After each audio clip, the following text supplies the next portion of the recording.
And as we will look, we talk about running for the U.S. Senate. It is something that we have talked about quite a bit here on this program when we look at a big date coming up next Tuesday in the Republican primary runoff in U.S. Senate. Coach Tuberville, thank you for giving us some of your time here in Tuscaloosa. I hope you're having a great day, sir. I'm doing great. I'm just traveling today. It's one of my last days to travel. I put about 500 days into this campaign, and I've been all over the state many times, Ryan, and it's been a lot of fun. Met a lot of great people. Matter of fact, talking about football, I was on Air Force One with President Trump a few weeks ago, and he said, "Coach, how am I doing in Alabama?" I said, "You're going to do real good, Mr. President, as long as we play college football." He laughed about it. But, I'm hoping we can play. I tell you, I'm looking forward to it. Well, he said it a couple of days ago. I think there was some Finest St. John was up there, the chancellor for the University of Alabama system, and I think they were having a lot of different discussions. And the president asked Finest St. John, he said, "Hey, are you guys going to play football?" And it was, kind of letting in. And I think, when you look back at the president visiting our state back in November, I think he was impressed with the way that they rolled out the red carpet and embraced him for this event with Alabama and LSU here in T-Town. Yeah, that was a great day because I was there. I came to the game, and it was a great atmosphere. And, of course, I've been in that stadium several times before. I know how the atmosphere is, especially for an Iron Bowl. But that was like a national championship SEC game that day. And, I hated Tua came into it about half speed. That first drive and going down to about 3 or 4 or 5 yard line, and getting ready to score, and he fumbles the ball. And I think it would have been a very close ball game had he had been 100%. But it was a great game day, and it was good to see President Trump get welcomed like he did because it's all the bashing that he gets all over the country from a lot of the people, not in Alabama. Everybody loves President Trump in Alabama. Coach, as you make your stops throughout the state of Alabama and you're asking people to vote for you, what is the number one concern that these voters have about our current country? Well, obviously, Ryan, we got a lot of problems right now. Our law enforcement's not being respected, and that's one of the big things in the last just couple of months people have been talking about. And obviously, so when you lose your, the freedom of your streets and your neighborhoods, man, things are going to go bad real quick. And they talk about that, but the majority of the year and a half I've been campaigning, Ryan, they talk about jobs. More jobs. We have to get more manufacturing into the state. President Trump told me, he said, "Coach, and I don't know where it's going, but in the next 4, 5, 6 years, we're going to have more manufacturing coming back to this country from foreign nations.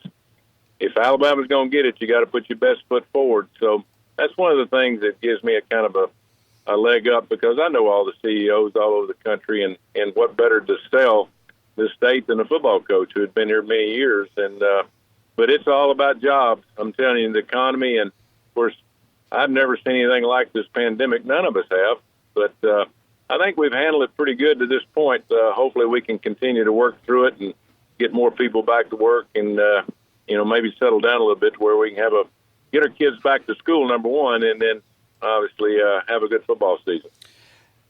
Coach, when you look at the upcoming. And I'm going to skip the primary just for a minute. I want to take you to November. When I look at this election, I'm 42 years of age. I cannot tell you the last time that I looked at an election and say this is a make or break election. This country could really take a flip and go the opposite direction. When you look at this, you've been around a couple of more years than I have. Is this the most important election in your lifetime? Yeah, and it's amazing they've been back to back. The election before this in 2016, we were in huge trouble with Hillary Clinton. That's the corruption in Washington, D.C. is awful, and they're right at the head of it. And of course, now the system that's been trying to be pushed on this country, communism and socialism, from the left is absolutely atrocious. And President Trump really stirred the hornet's nest when he got elected because he's an outsider. He's a business guy. He's somebody that we all wanted to go in many years, but even before this, even before you really probably got into politics, Ryan. And, we need somebody in there like President Trump that has actually had a job, that understands the working class people. We're about to lose middle America in terms of the people that actually pay the taxes. You have the elite, and then you have the people on the bottom that don't want to work, and then you have the people in between that are the working class people. And so, this is very important. We've all seen what's happened. They make no bones about it. The media up north, the media all over is after President Trump. This is what this is all about. And they understand if he actually gets elected again, which I think he will, that somebody's going to go to jail because there's been so much corruption from the last administration to this point, and it's been proven. But for some reason, there's not been enough of an investigation or people brought to the forefront. Even a lot of the Republicans are kind of sitting back going, what are we going to do now? We don't want to do too much. We want to get reelected. That's the reason I'm running. I'm going to run, and I'm going to vote the heck the way we ought to vote and vote for the people of Alabama. And again, it's going to be crucial that we get President Trump reelected and give him some help from the Senate, because I promise you, leadership from a coach, we understand how to make decisions and how to be loyal to people, and that's the number one thing that I want to do. Coach, I'm jealous sometimes of not being an athlete for having the chance to create a fraternity, a brotherhood inside of a locker room. And I look at one common goal, the goal to prevent the ball from crossing the goal line, or maybe you're the team that's trying to push it across the goal line. And coaches are able to take, regardless of socioeconomic status, regardless of religion, regardless of race, and have one common goal. Right now, our country is as divided as I can ever remember. What can you do to unify people, regardless of where they stand, and say, I'm going to represent the state of Alabama? What can you do to unify this state? Well, the biggest thing is communication. And, we don't communicate in this country. What we have to do is we got to start talking. And you can't sell anybody on anything unless you communicate. Now, the biggest thing about communicating is not about talking yourself. It's about listening to other people. And I don't think we listen enough. I think people in Washington, D.C., most of them have never had a job other than politics. Most of them have never really played a team sport. They don't understand what it takes. It takes more than one person to get something done. And that's the great thing about sports. That's really a great thing about football. 90% of the players never touch the football in a game of football. And everybody has to do their job to get the ball across the goal line or keep it going across the goal line. Well, you have to communicate, and that's what I'm going to take to Washington, D.C., is being able to listen, number one, to all sides and be able to give my point of view from an Alabama standpoint, but then be able to sell. People got to trust you, too. There's so much distrust in Washington, D.C. If you tell one line, it seems like to me up there, if you don't tell the untruth, then you're not a politician. And I'm sick of that. I'm sick of people going up and saying different things that we know is not the truth about certain politicians, about laws, about things that should go on or hadn't gone on. There has to be a trust. And you can't be a football coach and be successful without people trusting you. And so I worked on that for 40 years of getting people to trust me on what I'm doing, why I'm doing. And that's the reason I'm running for this job. I don't need this job. I want it. Now, I'm not taking the salary. I'm giving it to the veterans of the state of Alabama. But we had better start putting people in Washington, D.C. that have actually had jobs, military, contractors, nurses, doctors, business people, and people that actually can communicate with other people and understand what's going on in our communities. We have a lack of knowledge of people in Washington, D.C. that really understand what's going on in America.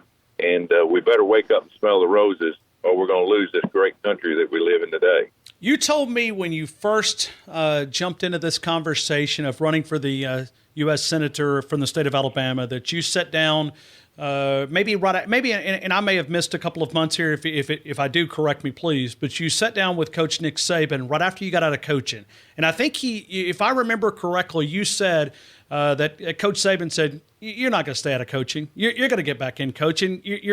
And I think he probably encouraged you to kind of look at some alternative. I mean, once a coach, always a coach. Can you take us back to that conversation, if I'm not mistaken? Yeah, it was really, we were playing a golf tournament over in Reynolds Plantation for Chick-fil-A, and it's a charitable golf tournament that a lot of coaches go back to, and it just wasn't Coach Saban. I mean, Nick and, I've been friends with Nick long before Alabama, and and we're a fraternity, and we understand the business that we're in is very important. Number one, we deal with the number one commodity in this country is our young people, and we work very hard to make sure that these young people, education really up to them, and the football is up to them. It's about becoming good young people and learning work ethic and morals and self-responsibility. But I can remember he and Nick and Steve Spurrier both saying, you'll get back into coaching. I mean, there's no way, you're too young to get out. And but and I told them both, said, listen, I got out to do something different because I want to give back to what this country gave me so much. And so that's the reason I'm doing this. And again, to me, it's a great challenge. It's very competitive. And when you go to Washington, D.C., it's going to be just as competitive. It's not a one-man team. We've got a team of, 7 congressional people and obviously 2 senators, and you all have to work together to do things for your state. So I'm a competitor, and I plan on winning in everything that I do. And it's not going to happen all the time when you get to D.C., but you can surely, to goodness, put the work ethic and the energy that I have to do this job. Coach, I'm an outdoorsman. It's my tranquility to go and sit in a shooting house, and I don't have to see anything. It just forces me to cut my cell phone off and maybe just relax and just enjoy nature, be outside. I know you are as well. When you talk about protecting my Second Amendment, and everybody else is really concerned, I've heard for years, you don't need a gun, take it away, you don't need it. In the last 100 days, I feel more secure that I'm a law-abiding citizen, that I've got a gun permit, that I go through the proper channels to make sure that I've got that gun registered. What will you do to protect my rights? Well, you're exactly right, and I've told people for years too. It's not that the politicians on the left want to take your gun for hunting or really even just for your security. And it's all coming to fruition now about really why they want your guns. Because they want you to fight back when things go bad in terms of when they start taxing us 60, 70%. Our farmers are out of business, and we're having to get all of our food from other countries. It's really a plan. If you read the Marxist book of Marx, not to protect yourself, but to really go back and try to take your country back over. And so I'm with you. I don't know how many guns I have, 15, 20, 30. I count them. I count them when cleaning them, really. Sure. As you well know, when you start cleaning them, you really find out how many guns you have. But I tell you, you can see, and I've been the last 2 months going in the state of Alabama as I'm campaigning, going to gun owners and going into gun shops, and they can't get guns. The gun shops are sold out. One gun owner said I get one certain gun, probably 25, 30 a month. Now I'm lucky to get one because people are scared to death, and rightly so. And but they're not going to get our guns from us. They're going to try. If Joe Biden were to just have to slip in there and we lose the Senate, I mean, you're going to see a huge effort to try to get the guns. That's one of the top things on their list, and that's not going to happen if we can get President Trump reelected when we do, and then keep the Senate and send him some more help up there and hopefully win the House back. The people of this country are sick and tired of what's going on. And, we don't plan on using them, but, you want to be able to have the opportunity to have them protect you and your family, because what's going on with the law enforcement right now is absolutely atrocious. And I never thought I'd see something like this, to have to call the National Guard out in some of the bigger cities and just protect their citizens. And then you got these mayors and governors just kind of falling back and watching and hoping that probably something goes wrong so they can get President Trump out. That's what this whole deal is about. Well, going back, could you imagine the word defunding the police department? It sounded like a foreign language when I first heard it. I was like, is this really happening? I heard the term, and I hear more people explaining it. It sounds like something, I don't know, it's from another country when you hear the word defund the police department. There's times I've woken up in the last few months, Ryan, thinking, I've been dreaming. There's no possible way that this can happen in the United States of America. And it's just, it's one, and I've called it good and evil for the last year and a half. I've seen it coming through our education. And, you just kind of step back and wonder, do they really want to change the best and most productive country on the face of the earth? And yes, they do. 2% of this country wants to take it over and make the 98% live under a government control. And I'll be danged if I'm going to sit around and watch it. And it just makes you sick at your stomach to see what the policemen have to go through. I mean, it's just it's mind-boggling. We've got to respect our police. They've got to go by the rule of the law. They've got to do everything, and they're held accountable. They're held more accountable than anybody, but we've got to have them. We cannot continue to do what we're doing to our law enforcement people. And I've said this for the last year and a half. I've met with most of the sheriffs and police chiefs across this state. Used to, there was a line of people that wanted to get into law enforcement and being a fireman or first responder. There's no lines anymore. They don't want to do it. They because of the disrespect and the things that have go on behind the scenes. And again, they don't make enough money for what they do. The ones that do it now, the real good ones, they do it because they love their town, their city, their community, and they love this country.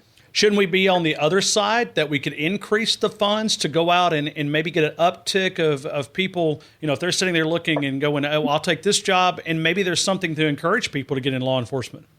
Well, I've always been an advocate. If you're in a first responder position where you're really putting your dedication to your life, to your community, and your neighborhoods, and I'm not talking about administrators. I'm talking about people that are on the front lines that actually do the job.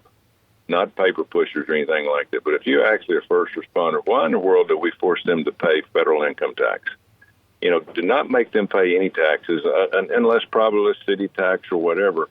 But it's mind-boggling. They make barely more than welfare. There's people in Hawaii that's on welfare in Hawaii now because they're a highly funded welfare system that make $50,000 on welfare out there.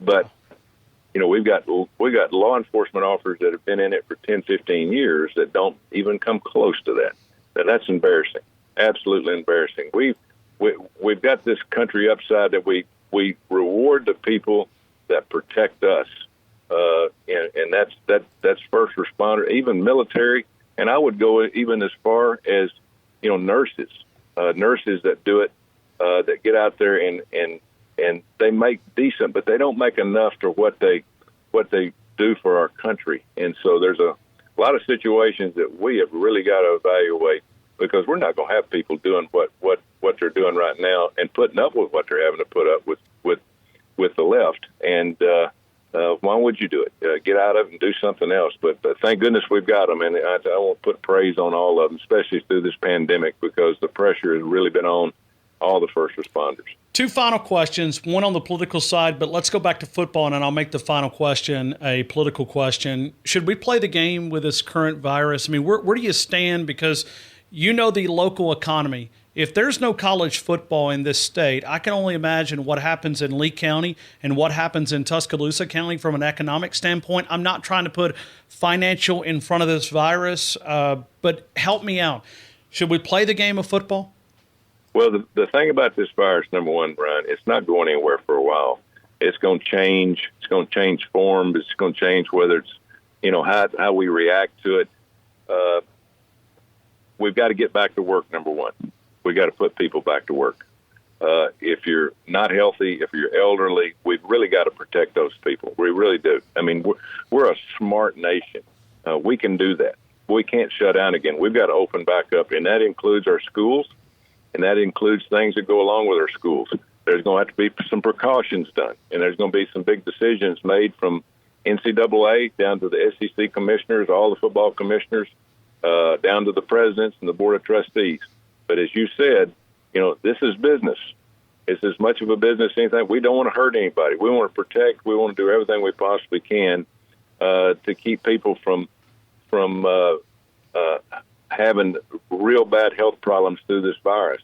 But we cannot continue to shut this country down. We've got to go. And I think once we get back to school and once we get back to a little bit of normal life, that's including having athletics at all levels, I think you'll see a lot of improvement.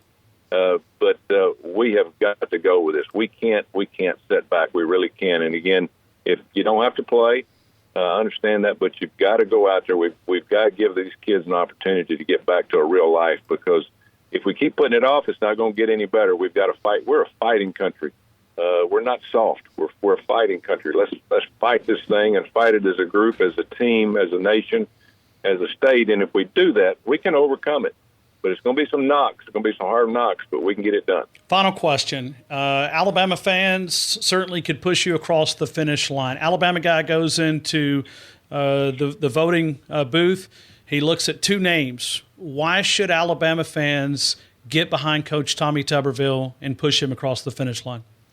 Well, as I tell everybody, this is not a game. Folks, this is real life. I'm worried to death. I'm scared to death. And I've been in some tough situations. I've seen our country in several conflicts and wars and hard times and in our financial situation. I've seen a lot of bad things. We're in tough shape. This country's in tough shape. But we've got to have leadership. And we're sending people to Washington, D.C. that make decisions for themselves, not for their state, not for the county, cities, or this country. We had better change directions with what we're sending to Washington, D.C. and start sending people that will make a decision for the people and not for their pocketbook. Make a decision with hard work and effort and energy. We got to. This is something we got to take it to the people on the left. We got to let them know, you're not taking our country away from us. We're not changing into socialism and communism. We are going to be Americans, and we're going to fight for this country and give our kids and our grandkids an opportunity to grow up in the type of country that we grew up in. That's our responsibility as adults and as voters. So let's do that, and that's the reason I need your vote, and I would appreciate it. And I'll promise you one thing, you're going to send a fighter up there. I'm not going up there to stay forever. I'll stay as long as you want me to stay. I don't know how many years, but I'll tell you one thing, I'm going to go up there and fight, because we'd better start fighting back to save this country we all love. You can go and read more information about Tuberville's campaign for U.S. Senate. The vote's next Tuesday. It's TommyForSenate.com, TommyForSenate.com. Coach, I thank you for your time. I know that you've given us an opportunity, and I greatly appreciate the opportunity here in Tuscaloosa. All right, Ryan. Call me back during football season. We'll talk again. Thank you, sir. Thank you. Bye-bye.